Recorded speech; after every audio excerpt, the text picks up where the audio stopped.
The first recorded encounter with the Eldrazi occurs some 6,000 years before the present day. The vampiric planeswalker Sorin Markov and the fledgling core planeswalker Nahiri battled against the World Eaters on an unknown plane.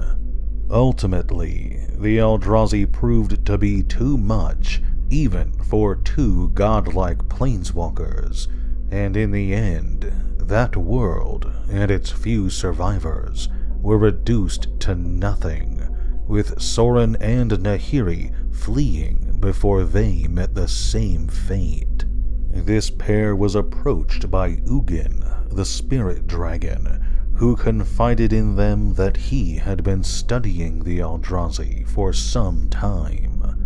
The dragon explained that he believed attempting to kill the Eldrazi may be unwise, and instead offered up a plan to imprison the Titans, keeping them dormant, harmless. Deciding that Nahiri's home plane of Zendikar would work best for their trap, the three began their work.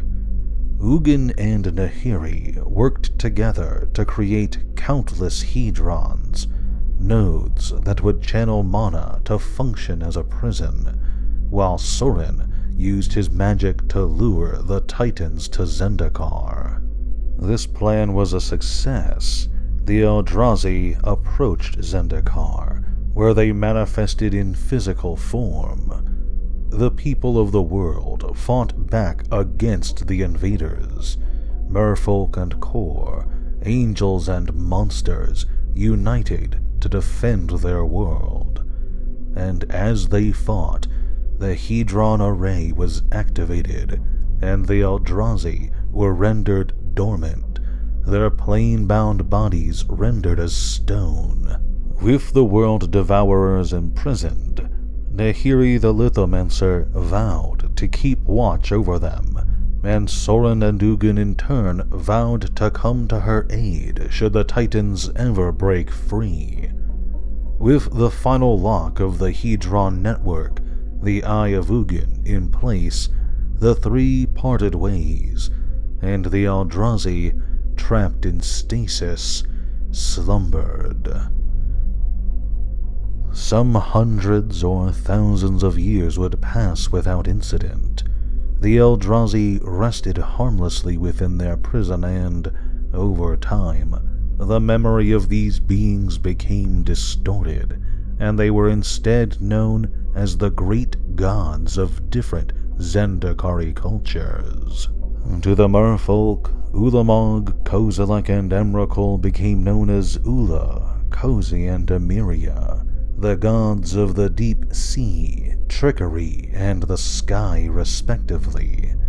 To the core, they were instead Mangeni, Talib, and Kamza. The warden of the Eldrazi, Nahiri, would grow complacent over time, and took to resting deep under the earth in meditation. After all, the great Titans rested in stone, and showed no signs of awakening, until one day when she noticed a disturbance upon the world. Deep in the Akum mountain ranges, the Eldrazi Ulamog was still affecting the outside world. Those who chose to settle in that perilous region found themselves subtly affected by his will, becoming cultists to an unseen god.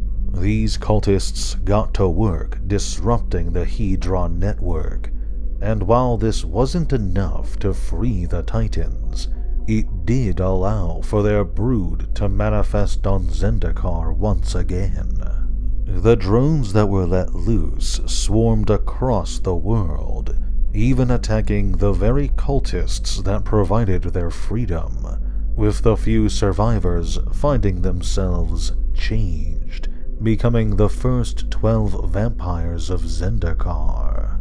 In response to this threat, Nahiri called out to Ugin and Sorin, only to discover no response.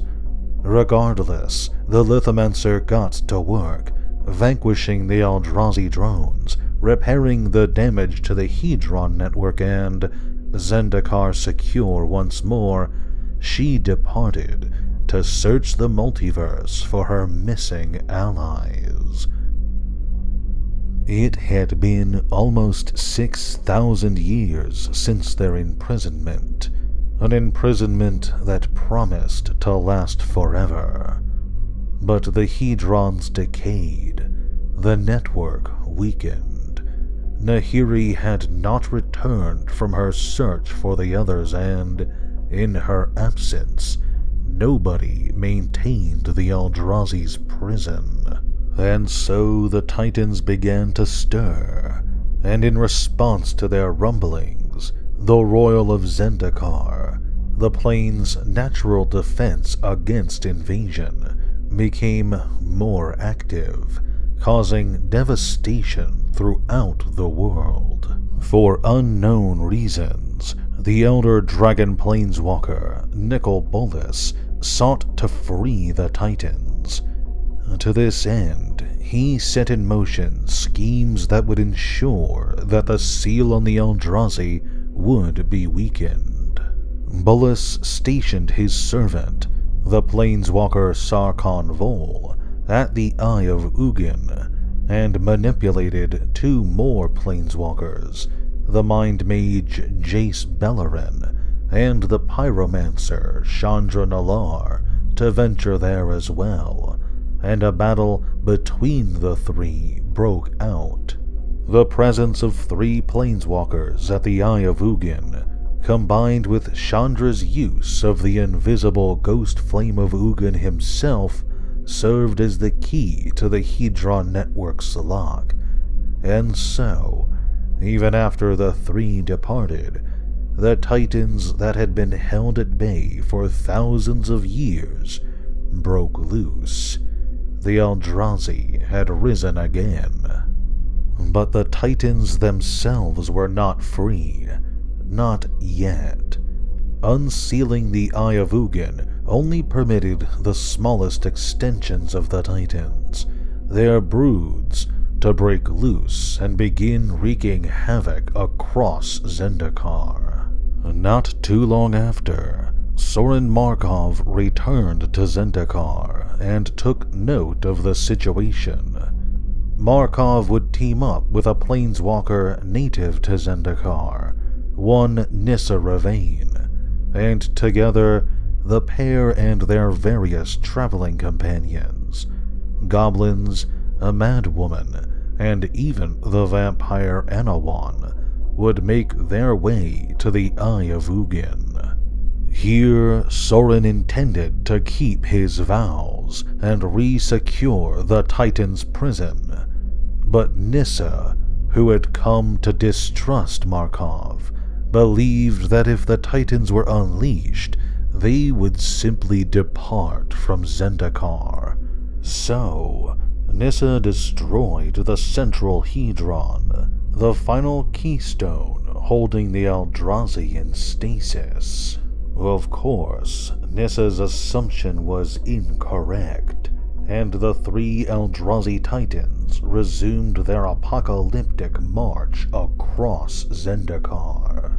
Sorin, disappointed but now in need of another way to stop the monsters, departed, and Nissa, distraught at her mistake, now faced the monumental task of defending her home against the Eldrazi. Nissa was not alone in this endeavor. The people of Zendikar, the humans, the vampires, the merfolk, and the core, allied together to fight off certain annihilation. Other planeswalkers would rally to Zendikar's defense. Kiora, another native of the world, would connect with the great beasts of the sea, leviathans, krakens, and deeper things, and would journey the oceans of the multiverse in search of allies that could resist the Eldrazi. The terminally heroic Gideon Jura, meanwhile, took a hands-on approach, battling the world devourers for every inch of ground. Though Gideon was invulnerable to harm, the people around him were not, and as the casualties piled higher, Jura realized he may need help. Gideon traveled to the city plain of Ravnica, following rumors of a group of planeswalkers stationed there. Instead, he found Jace Beleren, the Living Guild Pact, one of the 3 walkers initially responsible for the Eldrazi's freedom. Gideon was able to convince Beleren to aid him, and the 2 then tried to recruit Chandra Nalaar to their cause, though they were unsuccessful. Returning to Zendikar, Gideon and Jace allied themselves with the people of the world to try and find a way to save it. Gideon, alongside Kiora and Nissa, would stage a defense of the city of Seagate, while Jace traveled once more to the Eye of Ugin. There, Jace met with the newly revived Ugin himself. The spirit dragon explained to Beleren how the Hedron network worked, and how it could be used to once again imprison the Eldrazi.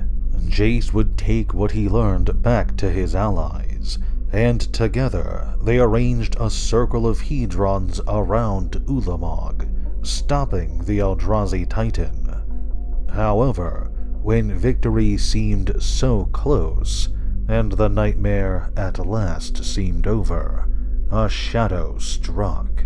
Ob Nixilis, a demonic planeswalker and a long-time prisoner of Zendikar, attacked. He interfered with the Hedron network, freeing Ulamog. What's more, Nixilis beckoned forth a second Titan, one that had been dormant up until that point, Kozilek. The 2 Titans, now united and unhindered, they began to devastate Zendikar all the more. Even Vorthos, the greatest of Zendikar's sea monsters, was nothing compared to the Eldrazi. Jace, Gideon, and Nissa would attempt to fight against Ob Nixilis, but the demon was too much for them, defeating them one after the other. Fortunately, by this time, Chandra Nalaar had a change of heart and came to their aid, chasing Nixilis away from Zendikar and freeing the others. Gideon, Jace, Chandra, and Nissa then turned to their next problem. The 2 Titans were still free, still destroying Zendikar. Realizing that they had no chance individually, the 4 planeswalkers together took an oath to stand against any foe in the multiverse that threatened the worlds. Together, they formed the Gatewatch, and together they decided that the Titans must be slain. Utilizing Nissa's connection to Zendikar, the Gatewatch manipulated the ley lines of the world, pulling the true forms of the 2 Titans onto the plane. The presence of such unknowable things threatened the very foundations of Zendikar, their bodies blotting out the sky and their destructive essence promising oblivion.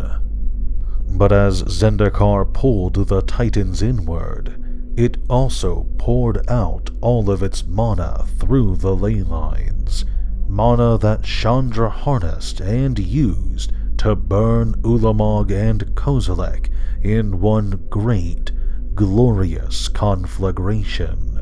These 2 Titans, long thought to be unstoppable gods, now lay dead, their corpses falling to the ground in a rain of ash and bone and decay. Zendikar was saved, but only 2 of the Eldrazi were accounted for. Emrakul, as it turned out, had not been on Zendikar for some time. The 3rd and greatest Titan had departed, being drawn away by some other force.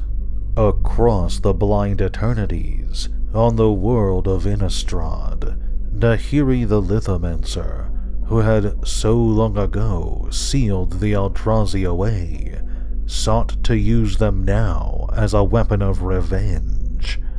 When she traveled to find Sorin all those years ago, the 2 argued and then battled, and Nahiri found herself locked away within the Hell Vault, Sorin's silver prison. With the Hell Vault's destruction, the Lithomancer was freed and filled with fury.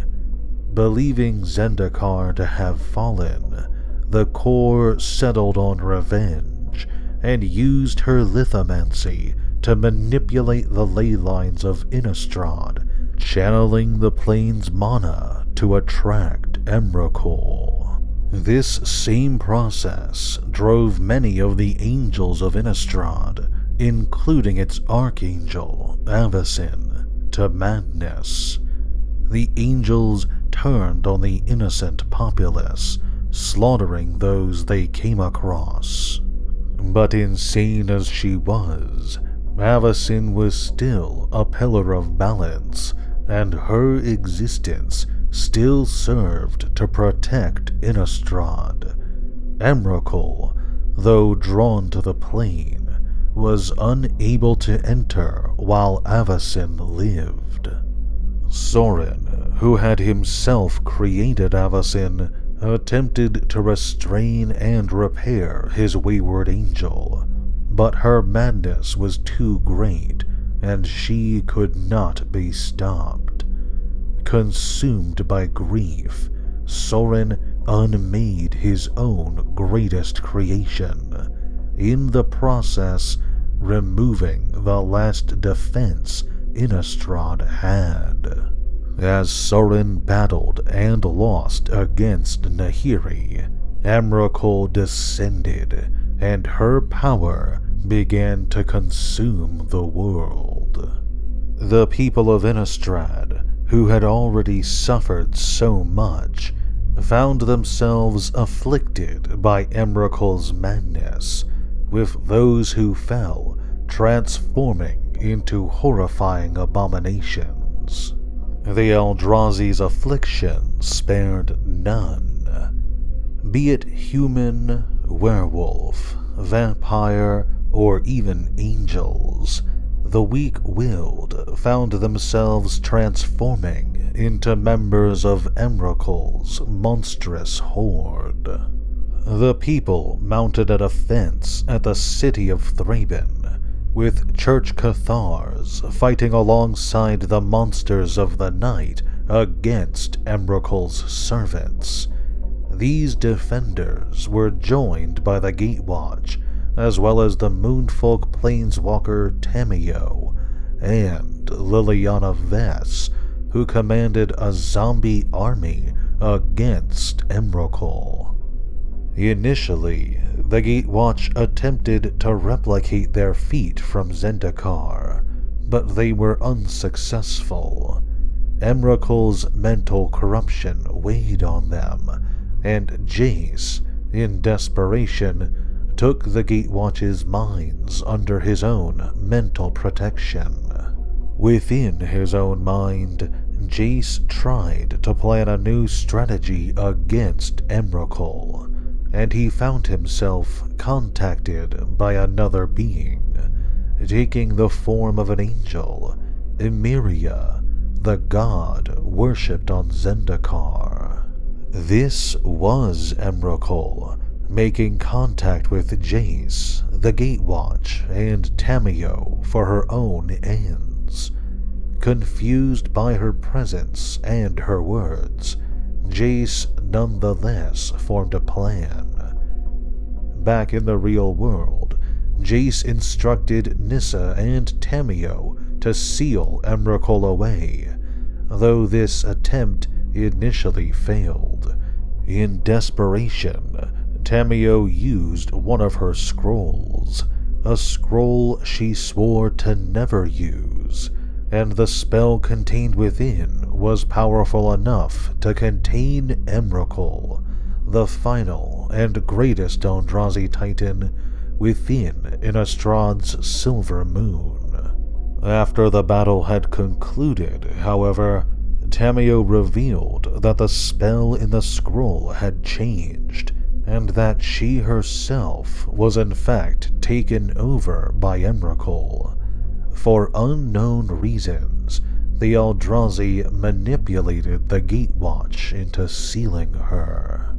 Emrakul is the last of the Eldrazi. Her goals and schemes are unknowable to mortals, and now she lays dormant in Innistrad's moon, waiting, perhaps, for when the time is right, for when Innistrad will accept her glory. But that will be a story for another time. The Eldrazi creature type first appeared in Rise of the Eldrazi, the final set of the original Zendikar block. These creatures were bizarre, alien monsters that defied conventional understanding, represented by most of them being colorless creatures. The three Eldrazi Titans are represented here as legendary creatures with high casting costs but impressive powers to match. Notably, all three had the Annihilator keyword, showcasing the sheer destructive power wielded by the Titans.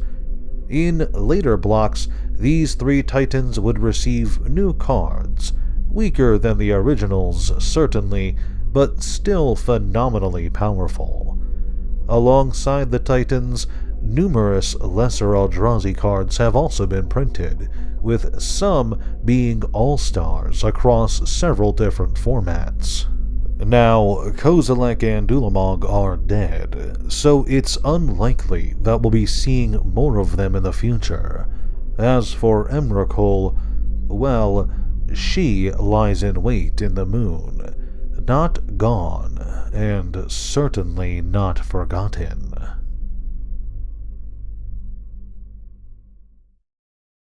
Thank you so much for watching this video. If you enjoyed, then please leave a like or share this video with a friend. If you subscribe to the channel and hit the notification bell, you'll be alerted whenever I upload new videos. Finally, if you want to support me directly, head on over to my Patreon page. Patrons support the channel with their donations and in turn get early access to all of my lore videos. Thanks again for watching and have a great day.